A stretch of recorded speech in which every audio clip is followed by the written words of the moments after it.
السلام عليكم ورحمة الله وبركاته. aad baad u mahadsantahay khiyaarta kala duwan ee dunida daafeed iga daawanaysa. Magacayga waxa la yiraahdaa Xaawo Jaamac Cabdi. Halkan waxa ku soo gudbin doonaa gabay magaciisa la yiraahdo Adiga Sow maaha. Gabaygana waxa uu soo baxay 25ka bishii koowaad sanada 2017. Gabaygana wuxuu ka hadlayaa xaaladda siyaasadeed ee wadanka Soomaaliya gaar ahaan Muqdisho oo xilligan ay ku soo fool leeyihiin xaalad maaragtay doorashadaas oo cid u tartamaysa iyo cid u taagan baan ognahay ay maaragtay si faahfaahsan ama dhahdee maaragtay si maaragtay kooban uga hadlayo qofba sidoo u fahmo marka gabaygu wuxuu u qaybsan yahay afar qaybood. afarta qaybood waxa ay ka hadlaysaa marka koobaad waxaan ku cabirayaa dareenkayga qofeed iyo xaaladda maaragtay dalkaygu ku sugan yahay iyo rajada aan ka qabo mustaqbalka ummadda iyo sidoo u hagaagi doono. talabaad wuxuu ka hadlayaa maxaan ku dhahdaa bulshadu la hadlayaa bulshadu waxay ka kooban tahay shacabka iyo cidda u madaxda marka cidda u madaxda waa siyaasiyiinta laakiin shacabka Soomaaliyeed wuxuu u muuqdaa mid aan waantoobin oo maaragtay dhibaatooyinka soo mara had iyo jeer la ku baran. qaybta labaad saddexaad ay la hadlaysaa siyaasiyiinta Soomaalidu markay shacabka ay qaban waayeen oo cid la xisaabtanta ay waayeen waxay u muuqdaan kuwa u dhaqmaya sida ay doonaanba. qaybta ugu dambaysa gabaygu waxay ku soo gabagabaysaa duco aan weydiisanayno haddana nahay ummadda Soomaalida Ilaahay inuu noo dooro mid uu isagu doortay oo agtiisa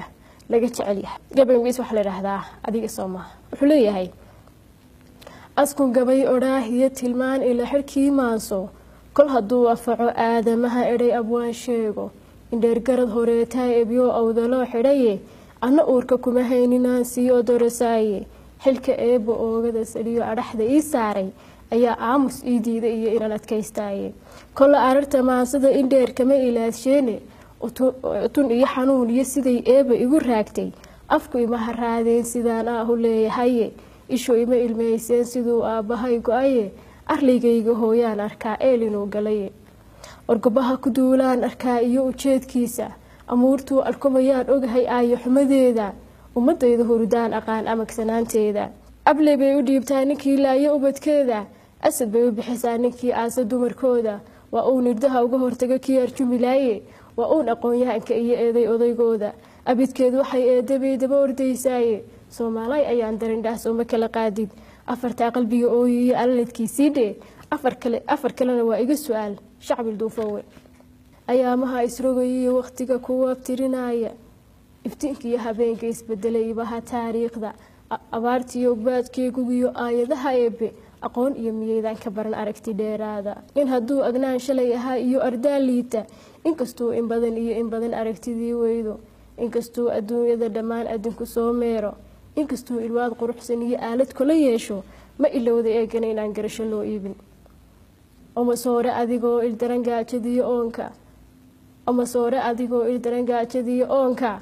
oontaada diin lagama sugo ayar socotaahe atoor guuyo awr laguma raro iyo ameer weyne asalkii wadbaha looma mudo aqalan taagmayne nacaskii awaaraha Mareykanka ku abaaday ehelkii haduu soo helo farax la iidaayo mar haduu inkaar qaba kulay ayda gali doono maxay uga aleegada bariba uu ambanayay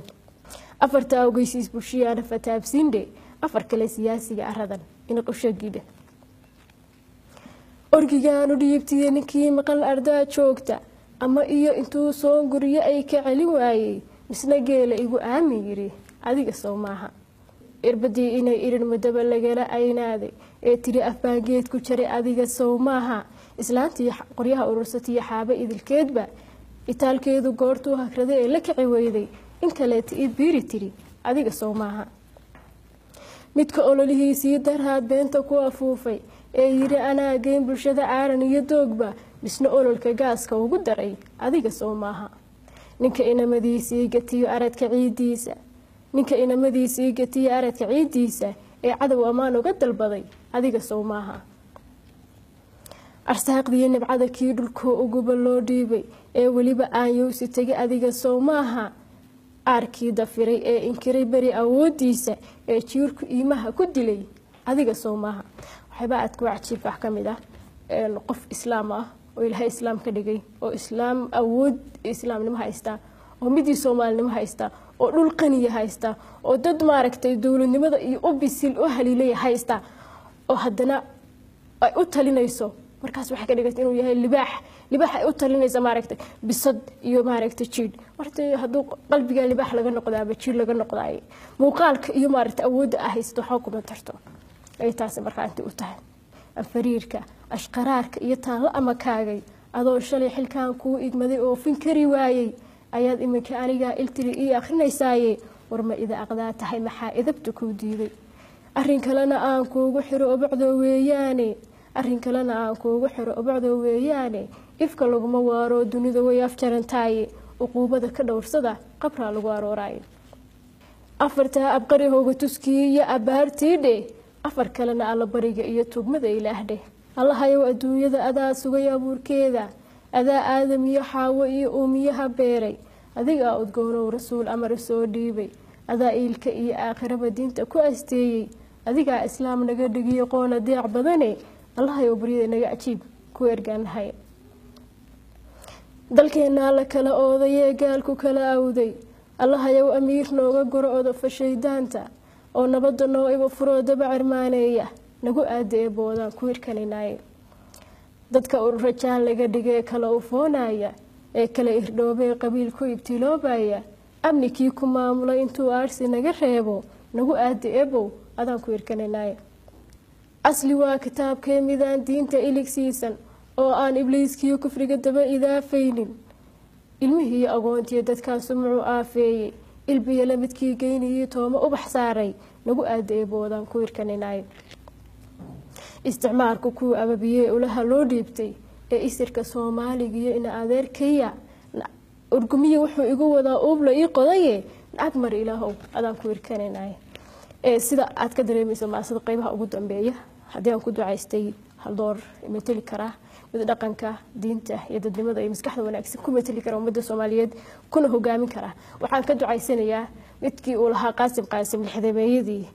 isma doorin gaalkan diriye daarta kii galay dusha midabka Soomaaliba dugulka mooda isna lagu madiirsada qalbigu waa dirki karan ilaahay naga dhinac mariyo midka qalbiga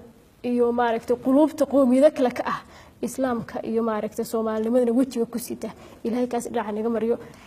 intaas ku eegyahay gabaygi adiga Soomaha aad baad u mahadsantihiin waa xaawo jaamacadi RTM